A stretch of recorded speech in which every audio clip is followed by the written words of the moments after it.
അമ്മേ പരിശുദ്ധ അമ്മേ, അമ്മേ പരിശുദ്ധ അമ്മേ, ദൈവമാതാവേ, അന്ന് അങ്ങ് കൃപാസനത്തിൽ പ്രത്യക്ഷപ്പെട്ട് വരാൻ പോകുന്ന മഹാദുരന്തത്തിൽ നിന്ന് രക്ഷപ്പെടാനും എല്ലാവർക്കും വേണ്ടി പ്രാർത്ഥിക്കുവാനും ആവശ്യപ്പെട്ടിട്ട് 20 വർഷം തികയുന്ന ഈ വേളയിൽ കൃപാസനത്തിലൂടെ ഞങ്ങൾക്കും ഈ ദേശത്തിനും അങ്ങ് മധ്യസ്ഥം തേടി തന്ന എല്ലാ അനുഗ്രഹങ്ങൾക്കും കൃപകൾക്കും ഞങ്ങളിപ്പോൾ ഹൃദയം നിറഞ്ഞ നന്ദി പറയുന്നു. അമ്മേ പരിശുദ്ധ അമ്മേ, ജപമാല മാതാവേ, സകല കൃപാസന പ്രാർത്ഥനകളോട് ചേർത്ത് ഞങ്ങളിപ്പോൾ പ്രാർത്ഥിക്കുന്ന ഈ കുടുംബത്തിന്റെ പ്രത്യേക നിയോഗം.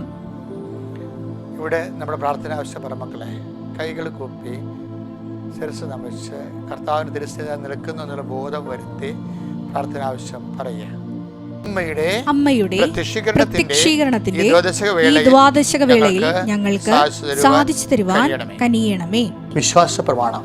സർവശക്തനായ പിതാവും ആകാശത്തിന്റെയും ഭൂമിയുടെയും സൃഷ്ടാവുമായ ദൈവത്തിൽ ഞാൻ വിശ്വസിക്കുന്നു. അവിടുത്തെ ഏകപുത്രനും ഞങ്ങളുടെ കർത്താവുമായ ഈശോ മിശിഹായിലും ഞാൻ വിശ്വസിക്കുന്നു.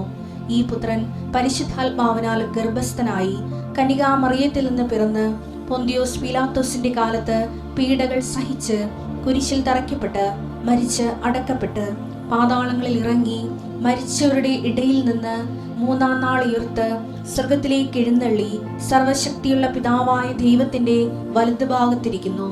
അവിടെ നിന്ന് ജീവിക്കുന്നവരെയും മരിച്ചവരെയും വിധിക്കുവാൻ വരുമെന്നും ഞാൻ വിശ്വസിക്കുന്നു. പരിശുദ്ധാത്മാവിലും ഞാൻ വിശ്വസിക്കുന്നു. വിശുദ്ധ കത്തോലിക്കാ സഭയിലും പുണ്യവാന്മാരുടെ ഐക്യത്തിലും പാപങ്ങളുടെ മോചനത്തിലും ശരീരത്തിന്റെ ഉയർപ്പിലും നിത്യമായ ജീവിതത്തിലും ഞാൻ വിശ്വസിക്കുന്നു. ആമേൻ. ഞങ്ങളുടെ പിതാവേ, അങ്ങയുടെ നാമം പൂജിതമാകണമേ. അങ്ങയുടെ രാജ്യം വരണമേ. അങ്ങയുടെ തിരുമനസ് സ്വർഗത്തിലെ പോലെ ഭൂമിയിലുമാകണമേ. അന്നു വേണ്ടുന്ന ആഹാരം ഇന്ന് ഞങ്ങൾക്ക് തരണമേ. ഞങ്ങളോട് തെറ്റ് ചെയ്യുന്നവരോട് ഞങ്ങൾ ക്ഷമിക്കുന്നത് പോലെ ഞങ്ങളുടെ തെറ്റുകൾ ഞങ്ങളോടും ക്ഷമിക്കണമേ. ഞങ്ങളെ പ്രലോഭനത്തിൽ ഉൾപ്പെടുത്തരുതേ, തിന്മയിൽ ഞങ്ങൾ രക്ഷിക്കണമേ. ആമേൻ. നന്മ നിറഞ്ഞ മറിയമേ സ്വസ്തി, കർത്താവ് അങ്ങയുടെ കൂടെ സ്ത്രീകളിൽ അങ്ങ് അനുഗ്രഹിക്കപ്പെട്ടവളാകുന്നു. അങ്ങയുടെ ഉദരത്തിൻ ഫലമായി ഈശോ അനുഗ്രഹിക്കപ്പെട്ടവനാകുന്നു. പരിശുദ്ധ മറിയമേ, തമ്പുരാന്റെ അമ്മേ, പാപികളായ ഞങ്ങൾക്ക് വേണ്ടി ഇപ്പോഴും ഞങ്ങളുടെ മരണസമയത്തും തമ്പുരാനോട് അപേക്ഷിക്കണമേ. ആമേൻ. കർത്താവിന്റെ ഉന്നതമായ നാമത്തിന് സ്വസ്ഥം ചെയ്യുന്നു. കർത്താവ് അങ്ങയുടെ മക്കളെ കനിവാർന്ന് കൈക്കൊള്ളണമേ. കർത്താവ് നിന്റെ വിശുദ്ധ പൗരോഹിത്യത്തെ മഹത്വപ്പെടുത്തണമേ. കർത്താവ് സഭയിലുള്ള സാന്നിധ്യം പ്രകടമാക്കണമേ. കൃപാസനത്താര ജീവനോടെ പ്രത്യക്ഷപ്പെട്ട മാതാവിന്റെ മധ്യസ്ഥതയിൽ ഈ അൾത്താരയിൽ നടന്ന 10,000-കണക്കിന് ആരാധന ശക്തിയാൽ അങ്ങനെ മക്കൾ ഇപ്പോൾ അവരെ ആശ്രയം വെച്ചിരിക്കുന്ന ഓരോ വിഷയത്തിൻ്റെ മേലും ദൈവികമായ ചൈതന്യവും സാന്നിധ്യവും പ്രസരിക്കട്ടെ എന്ന് പ്രാർത്ഥിക്കുന്നു. കർത്താവെ, മുതുകിന് നീരിറങ്ങി കിടക്കുന്നവരുണ്ട്, ഉദരത്തിന് നീര് കുടുങ്ങിയവരുണ്ട്. കർത്താവെ, ആന്തരിക അവയവങ്ങൾക്ക് പഴുപ്പ് പറ്റിയവരുണ്ട്. അവരെ എല്ലാം കർത്താവെ നീ സ്പർശിക്കണമേ. ആശുപത്രി നിൽക്കുന്നവരും ബൈസ്റ്റാൻഡേഴ്സിനെ സ്പർശിക്കണേ കർത്താവെ. ഇന്ന് ബ്ലഡ് കൊടുത്തിട്ട് ടെസ്റ്റ് ചെയ്യാൻ പോണവരും ബയോപ്സിക്ക് പോകുന്ന ബയോപ്സിയുടെ റിസൾട്ട് പ്രതീക്ഷിച്ചിരിക്കുന്നവരെ എല്ലാം കർത്താവെ അവർക്ക് സന്തോഷത്തിൻ്റെ സദ്വാർത്തയായിട്ട് വരാൻ റിസൾട്ട് വരാൻ ഇടയാകണം പ്രാർത്ഥിക്കുന്നു ഈശോയെ. കർത്താവെ, കിടന്നു പോയവരെ, കർത്താവ് ഇവിടെ നോക്കാൻ ഒരാൾ വീട്ടിൽ പോലും ഇല്ലാത്തവരെ അവരെ പ്രത്യേകം സംബന്ധിച്ച് പ്രാർത്ഥിക്കുന്നു ഈശോയെ. എന്നെ ഇങ്ങനെ കിടത്തി കളയല്ലേ തമ്പുരാനെ, എന്നെ കണ്ട് വിളിച്ചേക്കെന്ന് പറഞ്ഞ് പ്രാർത്ഥിക്കുന്നവരുമുണ്ട്. അങ്ങനെ എല്ലാവരുടെയും സങ്കടങ്ങളെ നീ ഏറ്റെടുക്കണം കർത്താവെ. അവർക്കെല്ലാം നീ സന്ധിപ്പ് നൽകണം കർത്താവ്. ഒരു മനുഷ്യനെയും കണ്ടുകൊണ്ടല്ല കർത്താവെ നീ ഞങ്ങളെ സൃഷ്ടിച്ചത്, ഞങ്ങൾക്ക് നല്ല ബോധ്യപ്പെടുത്തി തരണമെന്ന് പ്രാർത്ഥിക്കുന്നു ഈശോയെ. കർത്താവെ, എന്നെ കൂടാതെ നിങ്ങൾക്കൊന്നും ചെയ്യാൻ സാധ്യമല്ല എന്ന് ഈശോ പറയുമ്പോൾ എന്നെ കൂട്ടിക്കൊണ്ടാണ് നിങ്ങൾക്കെല്ലാം ചെയ്യേണ്ടത്, മറ്റുള്ളവരെ കൂട്ടിക്കൊണ്ടല്ല എന്നുള്ള വലിയ സത്യം കർത്താവിൻ്റെ മക്കളെ മനസ്സിലാക്കണം കർത്താവെ. ഞങ്ങളുടെ ശ്വാസങ്ങളിലും നിന്നെ കൂട്ടിക്കൊണ്ട് കർത്താവെ ജീവിക്കാൻ ഇടയാക്കണമെന്ന് പ്രാർത്ഥിക്കുന്നു. നീ ഉണ്ടെങ്കിൽ എല്ലാവരും ഉണ്ട്, നീ ഇല്ലെങ്കിൽ ആരുമില്ല. ആ രീതിയിൽ കർത്താവ് ആധ്യാത്മികമായിട്ട് വളരാൻ കർത്താവെ അങ്ങനെ മക്കളെ ഉയർത്തി പ്രാർത്ഥിക്കുക. അല്ല അവർ സഹായിച്ചില്ല, ഞാൻ എല്ലാവരെയും സഹായിച്ചു, അങ്ങനെ എനിക്ക് തക്ക സമയത്ത് അവരുടെ കൈ ഒഴിഞ്ഞു, ഏത് പട്ടിക്ക് ഒരു ദിവസം വരും എന്നൊക്കെ ഞങ്ങളുടെ പിടിച്ച് പോക്കും എന്നൊക്കെ പറഞ്ഞ് വിവരമില്ലാത്ത മനുഷ്യ വ്യർത്ഥ സംഭാഷണം നടത്തുന്നത് പോലെ കർത്താവ് ഞങ്ങൾ നിന്നെ ആശ്രയിച്ച് ജീവിക്കുന്നവർ കർത്താവ് ആര് വന്നാലും നിന്നാലും പോയാലും നീ പോകാതെ നിൽക്കുമെന്നുള്ള അവസാനം വരെ I will be with you unto the last. അന്ത്യനിമിഷം വരെ ഞാൻ നിങ്ങളുടെ ഉണ്ടായിരിക്കുന്ന കർത്താവ് നിന്റെ വാക്കിൽ അടിസ്ഥാനപ്പെടുത്തിക്കൊണ്ട് കർത്താവെ കയ്പ് മധുരമെങ്കിൽ മധുരം as it is given we will eat. കർത്താവ് നീ നിനക്ക് വിളമ്പി തരുന്ന ഭക്ഷിക്കാൻ പറഞ്ഞപ്പോൾ കർത്താവെ, ആ ആത്മീയമായ ഔന്നത്യത്തിലേക്കും ആവേശനിർഭരമായ ആത്മധൈര്യത്തിൻ്റെ അഭിഷേകത്തിൻ്റെ ആഘോഷമായ ജീവിതത്തെ മാറ്റാൻ കർത്താവെ നീ ഞങ്ങളെ ശക്തിപ്പെടുത്താൻ പ്രാർത്ഥിക്കുന്നു. ദൈവമേ കർത്താവെ, പല വീടുകളുണ്ട് കർത്താവെ, അത് തമ്മിൽ പിരിയാൻ പോകുന്നവർ, പിരിഞ്ഞു കഴിഞ്ഞവർ, മക്കൾ വഴിയാധാരമായവർ, അപ്പൻ്റെ അമ്മയുടെ കയ്യിരിപ്പ് കാരണം മക്കൾ അനാഥാരപ്പെട്ടിരിക്കുന്നവരും, മക്കൾക്ക് വെറുപ്പ് തോന്നുന്ന അപ്പനും അമ്മയുടെ വെറുപ്പ് തോന്നുന്നവർ മക്കളുണ്ട്. അവരെല്ലാം കർത്താവെ ആന്തരികമായ സൗഖ്യം നൽകുന്ന നീ അനുഗ്രഹിക്കണം പ്രാർത്ഥിക്കുന്ന ഈശോയെ. അധ്വാനിച്ച് എല്ലൊക്കെ ഒടിഞ്ഞിട്ടും കർത്താവ് കുടുംബത്തിലെ കാര്യങ്ങൾ നടത്തിക്കൊണ്ടുപോകാൻ പറ്റുന്നില്ല ഈശോയെ. അതിനേക്കാളുള്ള പുതിയ പുതിയ ചിലവുകൾ വന്നിട്ട് കർത്താവ് എന്തിനാണ് ജീവിക്കണതെന്ന് വിചാരിച്ചുകൊണ്ട് മനസ്സ് ഭാരപ്പെട്ട് കർത്താവ് പണിക്ക് പോകാം. കടങ്ങളുടെ ആധിക്യം കാരണം എത്ര പണിക്ക് പോയാലും അവസാനം വൈകുന്നേരം ആകുമ്പോൾ ചിട്ടിക്കാർ വന്നും ഇൻസ്റ്റാൾമെൻറ്റുകാർ വന്നും കടക്കാർ വന്നും ഒക്കെ കിട്ടിയത് മേടിച്ചുകൊണ്ട് പോകുന്ന കാര്യം വീട്ടിലെ കർത്താവ് വേറെ കൈയുടെ പറഞ്ഞ സങ്കടക്കാരുണ്ട് ഈശോയെ.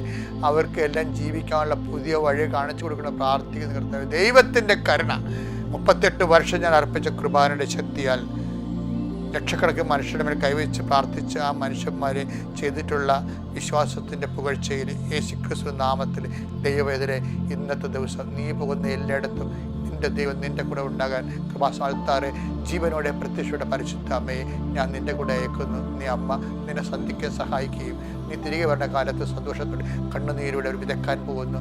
അവർ ജയഘോഷത്തോടെ coming with carrying the sheep എന്ന് പറഞ്ഞ പോലെ അവർ ജയഘോഷത്തോടെ ഒരു കറ്റയുമായി തിരിച്ചെത്താൻ കർത്താവ് നിന്നെ ആശീർവദിക്കട്ടെ, അനുഗ്രഹിക്കട്ടെ. എൻ്റെ പ്രിയപ്പെട്ടവരെ, നമ്മൾ ഇന്ന് വായിക്കുന്ന സുവിശേഷം വചനം സങ്കീർത്തനം 143:10. അങ്ങയുടെ ഹിതം അനുവർത്തിക്കാൻ എന്നെ പഠിപ്പിക്കണമേ. എന്തെന്നാൽ അവിടുന്നാണ് എൻ്റെ ദൈവം. അങ്ങയുടെ നല്ല ആത്മാവ് എന്നെ നിരപ്പുള്ള വഴിയിലൂടെ നയിക്കട്ടെ.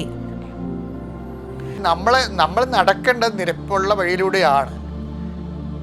അത് നയിക്കപ്പെടേണ്ടത് എന്താണ്? കർത്താവിൻ്റെ പരിശുദ്ധാത്മാവാണ്. നല്ല ആത്മാവെന്ന് വെച്ചാൽ പരിശുദ്ധാത്മാവ്. കർത്താവിൻ്റെ ആത്മാവ്, ദൈവാത്മാവ്, നല്ലാത്മാവ്, പരിശുദ്ധാത്മാവ്, അങ്ങനെ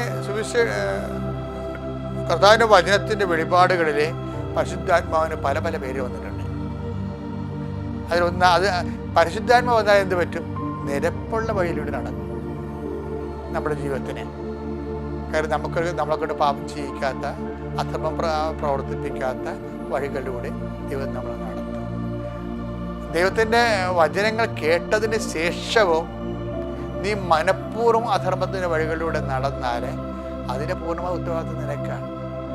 അതുകൊണ്ട് തന്നെ നീ പാപം ചെയ്യാൻ സാധ്യതയുണ്ട് ഭാവിയിൽ എന്നുണ്ടെങ്കിൽ നിനക്ക് കർത്താവ് പ്രശ്നങ്ങൾ തന്നുകൊണ്ടേയിരിക്കും.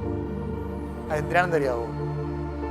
ഞാൻ കഴിഞ്ഞ ദിവസങ്ങൾ പറഞ്ഞായിരുന്നു. അതായത് ഭാവിയിൽ ഇവരെന്താണ്, അപ്പോൾ യാക്കോബും യോഹന്നാനും അവരെ ഭാവിയിൽ തിന്മ പ്രവർത്തിക്കാൻ സാധ്യതയുണ്ട്. പക്ഷെ ദൈവത്തിന് അവർക്ക് വേണം. ഭാവിയിൽ തിന്മ പ്രവർത്തിക്കാൻ സാധ്യതയുള്ള യൂദാസിനെയാണ് ശരിക്കും പറഞ്ഞാൽ സമറിയയിലൂടെ കർത്താവ് വഴിയൊരുക്കാൻ വേണ്ടി വിടേണ്ടത്. അങ്ങനെ വിട്ടിരുന്നെന്നുണ്ടെങ്കിൽ അയാൾ അവിടെ പ്രശ്നം ഉണ്ടാക്കിയാൽ ആ വഴിയാൾ പോയേനം. അങ്ങനെയല്ല, യൂദാസിനെ ഇവിടെ നിർത്തിയിട്ട് ദൈവത്തിന് പണി കൊടുക്കാൻ സാധ്യതയുള്ളവരെ കൂടെ നിർത്തിയിട്ട് സ്വന്തമായിട്ട് നശിക്കാൻ സാധ്യതയുള്ള അപ്പോസ്തലന്മാരെ വിശുദ്ധീകരിക്കാൻ വേണ്ടിയാണ് പ്രശ്നങ്ങളുടെ മുഖത്തേക്ക് വിടുന്നത്. അപ്പോൾ നിൻ്റെ ജീവിതത്തിൽ ഉണ്ടാകുന്ന എല്ലാ പ്രശ്നങ്ങളുടെ പിന്നിൽ ദൈവത്തിൻ്റെ ഈ വിശുദ്ധീകരണം ഉണ്ടെന്ന് നീ ഓർക്കണം. അതുകൊണ്ടാണ് സമറിയക്കാർ പ്രശ്നം ഉണ്ടാക്കി കഴിഞ്ഞപ്പോൾ അവർ കൈകാര്യം വിട്ടു എന്നൊക്കെ പറഞ്ഞപ്പോൾ ജെറുസലേമിലോട്ട് പോകാൻ പറ്റത്തില്ലെന്ന് ശാഠ്യം പിടിച്ചപ്പോൾ യോഹന്നാനും യാക്കോബിനും വിറഞ്ഞ തുള്ളി അവർ തിരിച്ചു വന്നിട്ട് പറയണത് അവർ സ്വർഗ്ഗത്തിൽ അഗ്നി ഇറങ്ങി അവരെ നശിപ്പിക്കാൻ ഞങ്ങൾ കൽപ്പിക്കട്ടെ എന്ന്. അപ്പോൾ ഈശോ ചോദിക്കുന്നത് എന്താണ്? What spirit you leads you എന്ന് വെച്ച് കഴിഞ്ഞാൽ എന്ത് അരൂപിയാണ് നിങ്ങളെ നയിക്കണമെന്ന് വെച്ചാൽ നല്ലാത്മാവല്ലെന്നാണ് അവരുടെ. പക്ഷേ നല്ലാത്മാവല്ല, പിന്നെ കെട്ടാത്മാവാണ്, അശുദ്ധാത്മാവാണ് നിങ്ങളെ നയിക്കണത്. അശുദ്ധാത്മാവ് നയിച്ചാൽ എന്ത് സംഭവിക്കും? അശുദ്ധാത്മാവ് നയിക്കണമെങ്കിൽ യോഹന്നാൻ 10:10 സംഭവിക്കും. കൊല്ലാനും നശിപ്പിക്കാനാണ് കള്ളം വരുന്നത്. അതാണ് സംഭവം. അശുദ്ധാത്മാവിനെ കള്ളനെന്ന് ഈശോ വിളിക്കുന്നത്. അപ്പം ഇവർക്കുള്ള ആത്മാവ് കള്ളനാണ്, നല്ല ആത്മാവല്ല. അപ്പം നല്ല ആത്മാവിനെ നയിക്കപ്പെടാൻ പ്രാർത്ഥിക്കുക. കർത്താവ് ദൈവമേ, കർത്താവായ ഞങ്ങളുടെ ചെയ്തികള്, ഞങ്ങളുടെ യാത്രകള്, ഞങ്ങളുടെ ജീവിതത്തിന്റെ എല്ലാ വിനിമയങ്ങളും കർത്താവേ നല്ല ആത്മാവിനാൽ പരിശുദ്ധാത്മാവിനാൽ നയിക്കപ്പെട്ട് അനുസരിച്ച് ദൈവവചനമനുസരിച്ച് ദൈവത്തെ മഹത്വപ്പെടുത്തി എന്നും ജീവിക്കുവാൻ ഞങ്ങളെ പ്രത്യേകം അനുഗ്രഹിക്കണമേ. ആമേൻ. മാതാവിനും ഈശോനും കൂടാനുകൂടി നന്ദി. ഞാൻ 2022 ആദ്യമായിട്ട് ഓൺലൈൻ ഉടമ്പടി എടുക്കുന്നത്. എൻ്റെ വൈഫ് ഓൺലൈൻ ഉടമ്പടി എടുത്ത് പ്രാർത്ഥിക്കുന്നത് കണ്ടാണ് ഞാൻ ഉടമ്പടിയിലേക്ക് തന്നെ വരുന്നത്. 2022 മുന്നേ ഞാൻ പ്രാർത്ഥനയും കാര്യങ്ങളിലും ബാക്കി പള്ളിയിൽ പോക്കും അങ്ങനെ ഒരു കാര്യങ്ങളിലും ഇടപെടാത്ത ഒരു വ്യക്തിയായിരുന്നു. 2022 എനിക്ക് പെട്ടെന്ന് എൻ്റെ ജോലി നഷ്ടപ്പെട്ടു. ജോലി നഷ്ടപ്പെട്ടതിൽ ഞാൻ എല്ലാ ദിവസവും ജോബുകൾ അപ്ലൈ ചെയ്യുന്നു. ഒരു ജോബും എനിക്ക് കിട്ടിയില്ല. ഓൾമോസ്റ്റ് ഒരു 10 മാസം വരെ എനിക്ക് ജോലിയൊന്നും കിട്ടിയില്ല. ഞാൻ ഉടമ്പടിയിൽ എല്ലാ കാര്യങ്ങളും എൻ്റെ ഭാര്യയോട് ചേർന്ന് എല്ലാം പാലിക്കുമായിരുന്നു. പക്ഷേ എനിക്ക് എന്താണ് അതിൽ കുറവെന്ന് എനിക്ക് കണ്ടുപിടിക്കാൻ പറ്റിയില്ല.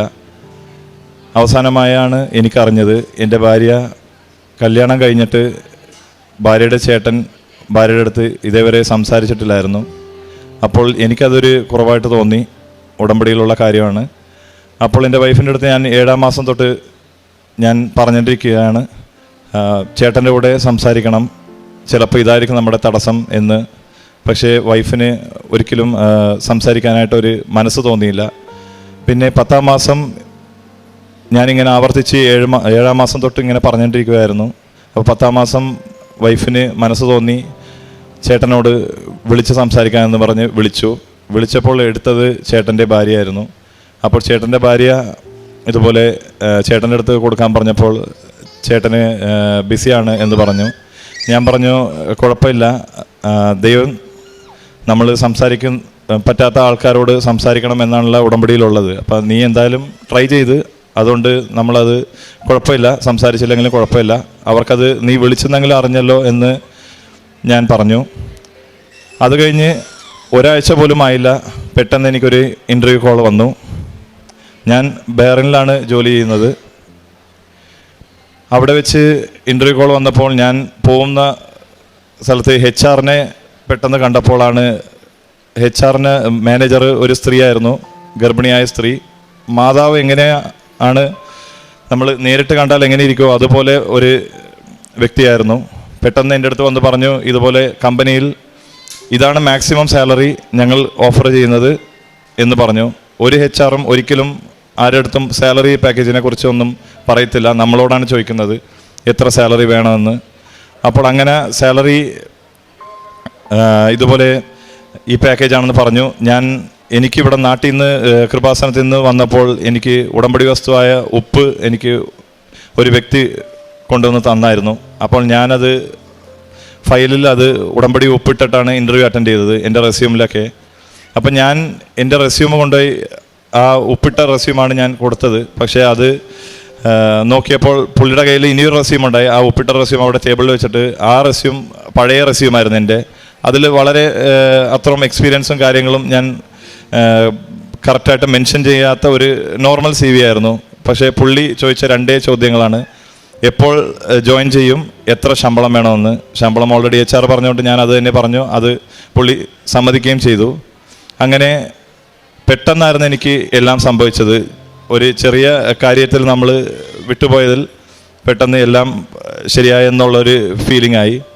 പിന്നെ ഈ 10 മാസത്തിൽ ഞാൻ അവിടെ ഗൾഫിൽ എല്ലാവർക്കും അറിയാം, അവിടെ 1 മാസം റെൻറ്റ് കൊടുത്തില്ലെങ്കിലും നമുക്ക് അവിടുത്തെ അറബികളായാലും ഏറ്റവും കൂടുതൽ പ്രശ്നമാണ് നമുക്ക്. പക്ഷേ ഞാൻ 10 മാസമായിട്ട് റെൻ്റൊന്നും കൊടുത്തില്ല. അതിനു മുന്നേയും അങ്ങനെ ഇടയ്ക്കിടയ്ക്ക് പുള്ളി ചോദിക്കുമെന്നെങ്കിലും എനിക്ക് ആ റെൻറ്റ് എനിക്ക് ജോലിയില്ല എന്നുള്ളതുകൊണ്ട് പുള്ളി കുഴപ്പമില്ല എന്നുള്ള പോലത്തെ രീതിയിലാണ് പുള്ളി സംസാരിച്ചത്. അത്രയും ഹാർഷായിട്ട് ഒന്നും ബിഹേവ് ചെയ്തില്ല.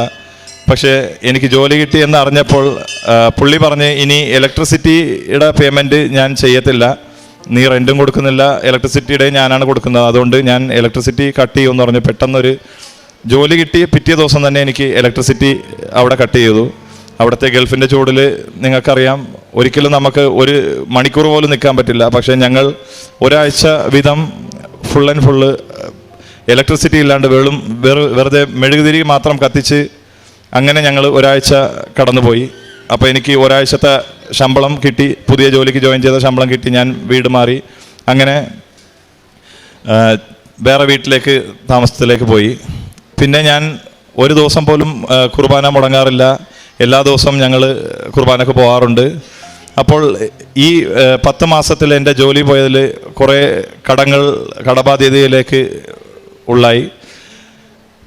കുറഞ്ഞതൊരു 25 ലക്ഷത്തിൻ്റെ അടുക്കെ കടബാധ്യതയിലേക്ക് ഞാൻ പോയി. പലിശയും എല്ലാം കൂടി പ്രശ്നങ്ങളിലേക്ക് ഞാൻ പോയി.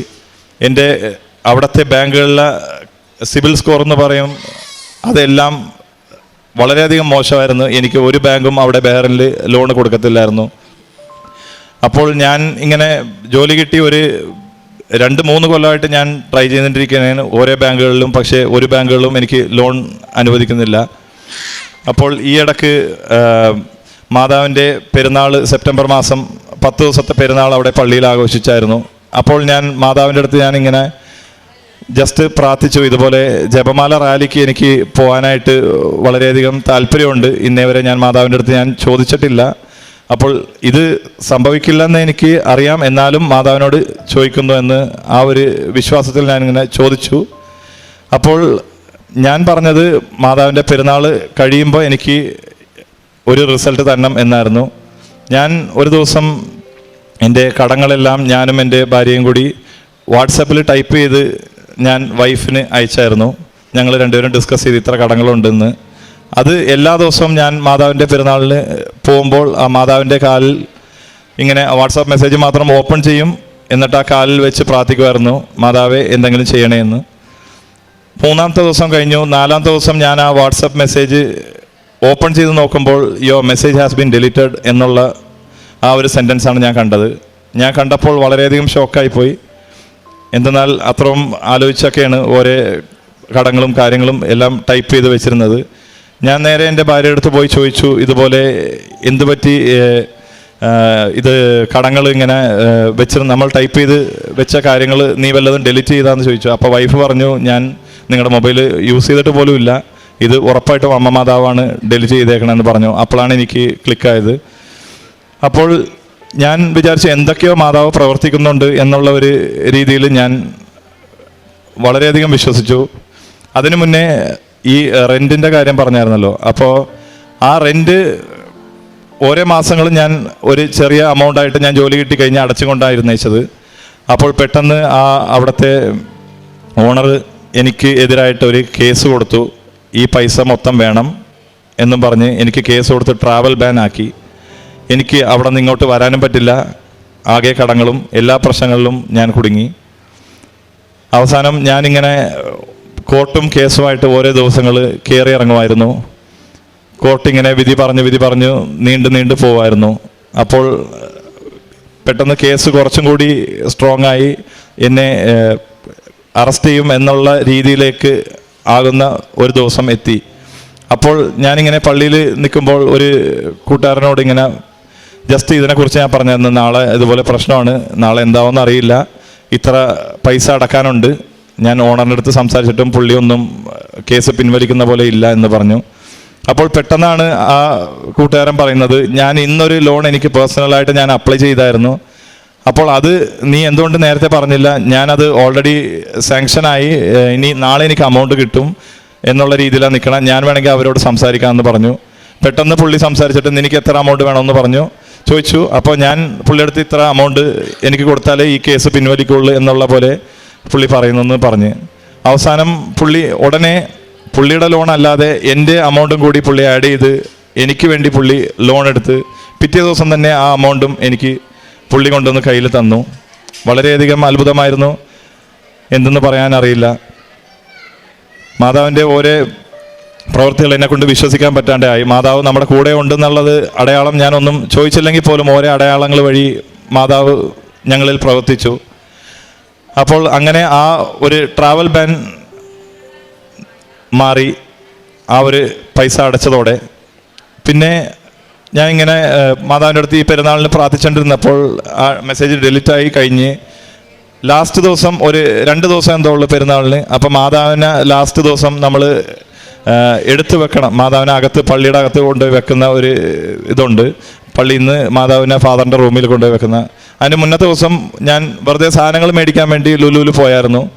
അപ്പോൾ സാധനങ്ങൾ മേടിക്കാൻ പോയപ്പോൾ ഒരു ബാങ്കിൻ്റെ ഒരു സ്റ്റോൾ ഇട്ടിട്ടുണ്ട്. ആ ബാങ്കിൻ്റെ വ്യക്തി എന്നെ വിളിച്ചിട്ട് ഇതുപോലെ ഞങ്ങൾ ക്രെഡിറ്റ് കാർഡും ലോണൊക്കെ തരുന്നുണ്ട്, നിങ്ങൾക്ക് ആവശ്യമുണ്ടാകുമെന്ന് ചോദിച്ചു. ഞാൻ പറഞ്ഞ് ഒരിക്കലും എനിക്ക് ലോണോ ക്രെഡിറ്റ് കാർഡോ ബാക്കിയൊന്നും കിട്ടത്തില്ല, എന്നാൽ എൻ്റെ സിവിൽ സ്കോർ ഒന്നുമില്ല, അല്ലാണ്ട് എനിക്ക് പല പ്രശ്നങ്ങളായി ഒരു ബാങ്കും എനിക്ക് ലോണ് തരില്ല എന്നാണ് 2 കൊല്ലങ്ങളായിട്ട് ഞാൻ ഓരോ ബാങ്കുകളിൽ പോകുമ്പോൾ ഞാൻ കേൾക്കുന്നത്.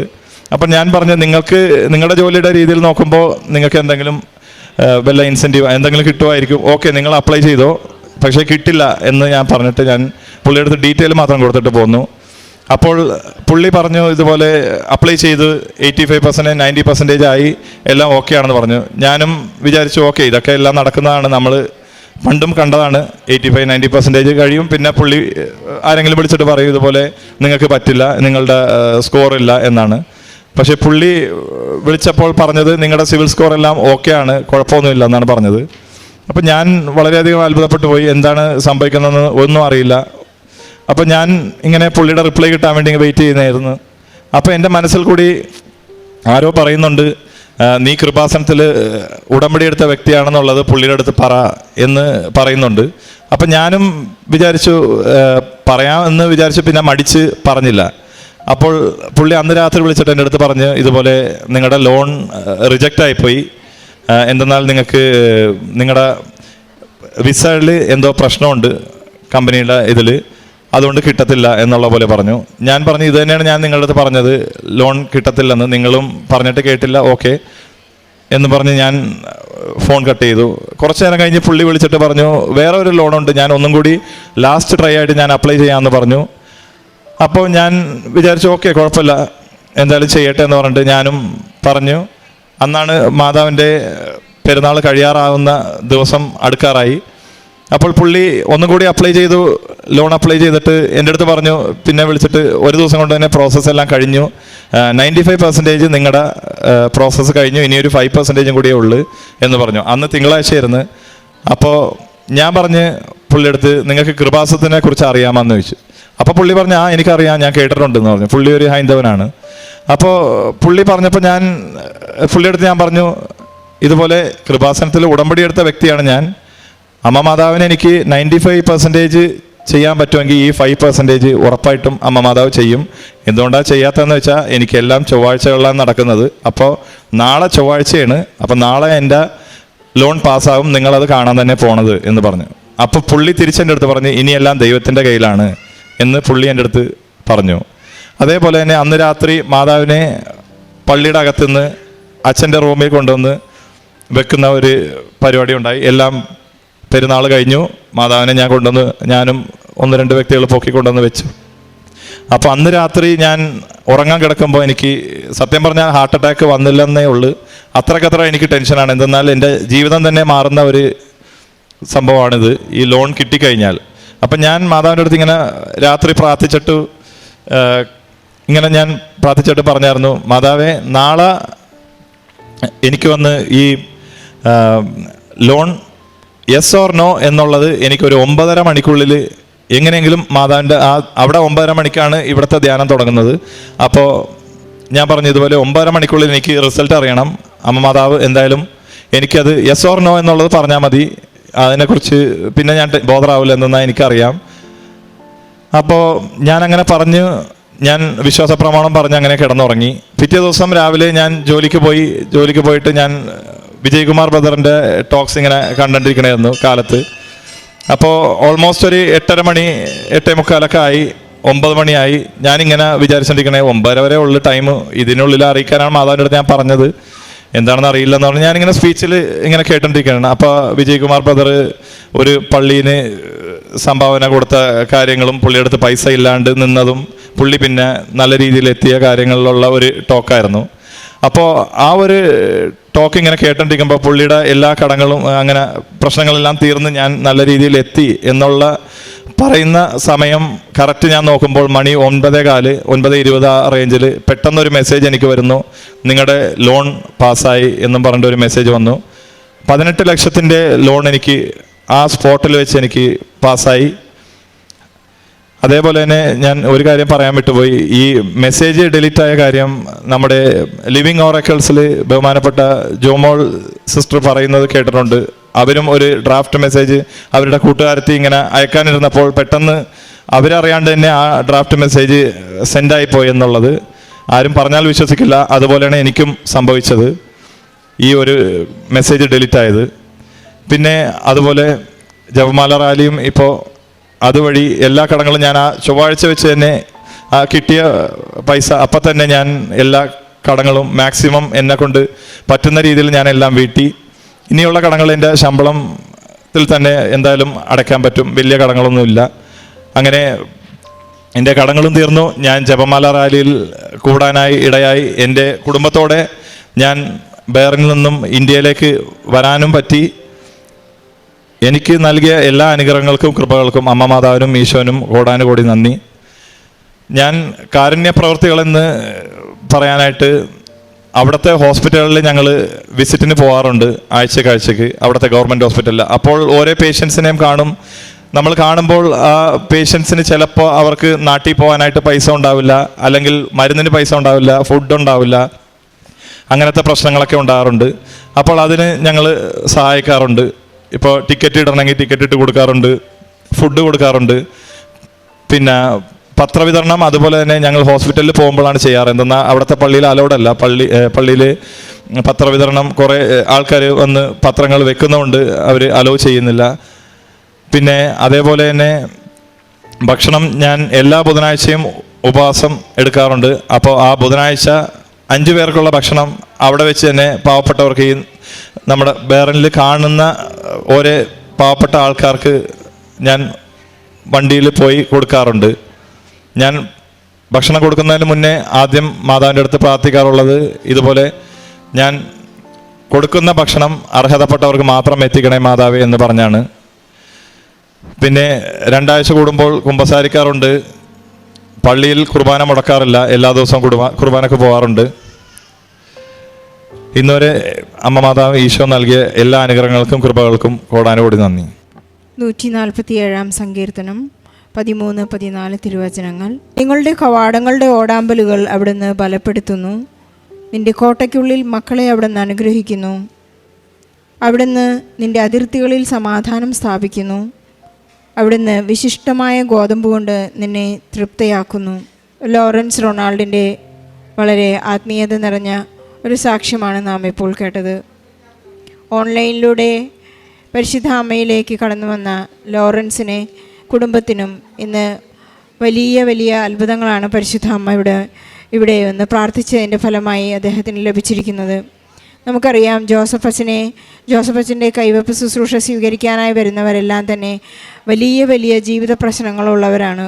ഒട്ടുമിക്കവാറും ഒരു പക്ഷേ കടക്കണിയിൽപ്പെട്ടവരോ അല്ലെങ്കിൽ court case, travel ban, rent, ഇങ്ങനെ ഒരുപാട് വലിയ വലിയ അസുഖങ്ങൾ, 4th സ്റ്റേജ് ക്യാൻസർ, ഇങ്ങനെ ഒരുപാട് എല്ലാവരും കൈവിട്ട സ്ഥിതിയിലുള്ളവരാണ് ജോസഫച്ചൻ്റെ അടുത്ത് വന്ന് കൈവപ്പ് ശുശ്രൂഷ സ്വീകരിച്ചു പോകുന്നത്.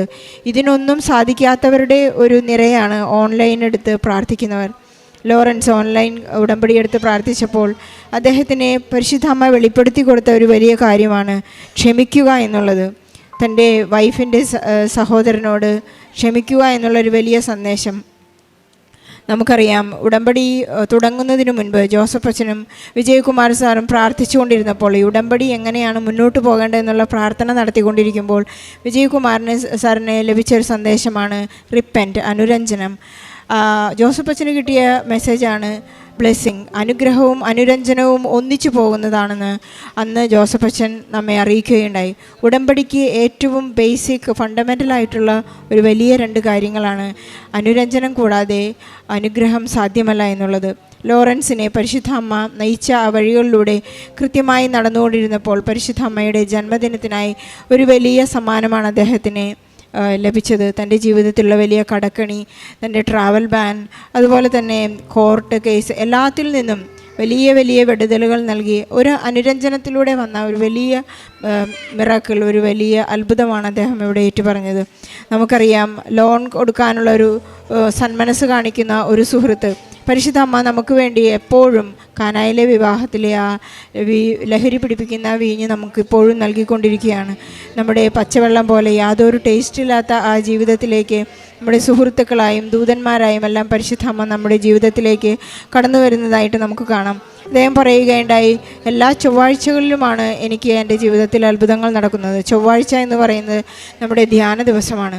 ജോസഫ് അച്ഛൻ നമ്മെ വളരെയധികം ഒരുക്കത്തോടെ അച്ഛൻ്റെ വലിയ സാക്രിഫൈസോടുകൂടി ഉപവസിച്ച് പ്രാർത്ഥിച്ചുകൊണ്ട് നമുക്ക് നൽകുന്ന സന്ദേശങ്ങളും അനുഗ്രഹങ്ങളുമാണ് ചൊവ്വാഴ്ച ധ്യാനത്തിൽ നമുക്ക് കിട്ടിക്കൊണ്ടിരിക്കുന്നത്. അദ്ദേഹം ഒരുപാട് മെസ്സേജുകളും വാഗ്ദാനങ്ങളും എല്ലാം ഈശോയിൽ നിന്ന് പ്രാപിച്ച പരിശുദ്ധ അമ്മയുടെ മാധ്യസ്ഥം വഴി ലഭിക്കുന്ന ഒരുപാട് മെസ്സേജുകൾ നമുക്ക് ലഭിക്കുന്നുണ്ട്. ലോറൻസിനെ കിട്ടിയിട്ടുള്ള എല്ലാ അനുഗ്രഹങ്ങളും സന്ദേശങ്ങളുമെല്ലാം ചൊവ്വാഴ്ചകളിലാണ്. പരിശുദ്ധ അമ്മ കൂടെ നടന്ന ഈ വലിയ സാക്ഷ്യത്തിന് ഈശോയ്ക്കും പരിശുദ്ധ അമ്മയ്ക്കും നന്ദി പറയാം. അതുപോലെ തന്നെ പ്രവാസികളായി കഴിയുന്ന വളരെ വിഷമതയെ അനുഭവിക്കുന്ന എല്ലാ മക്കളെയും സാക്ഷ്യത്തോട് ചേർത്ത് വെച്ച് ഓൺലൈനിൽ പ്രാർത്ഥിച്ചുകൊണ്ടിരിക്കുന്നവരെയും കൃപാസനത്തിൽ എത്തിച്ചേരാൻ സാധിക്കാത്ത മക്കളെയും എല്ലാവരെയും സമർപ്പിച്ച് പ്രാർത്ഥിച്ചുകൊണ്ട് ലോറൻസിനും കുടുംബത്തിനും ലഭിച്ച എല്ലാ അനുഗ്രഹങ്ങൾക്കും ഈശോയ്ക്കും പരിശുദ്ധ അമ്മയ്ക്കും നല്ലൊരു കയ്യടി നൽകി സാക്ഷി നമുക്ക് സമർപ്പിക്കാം.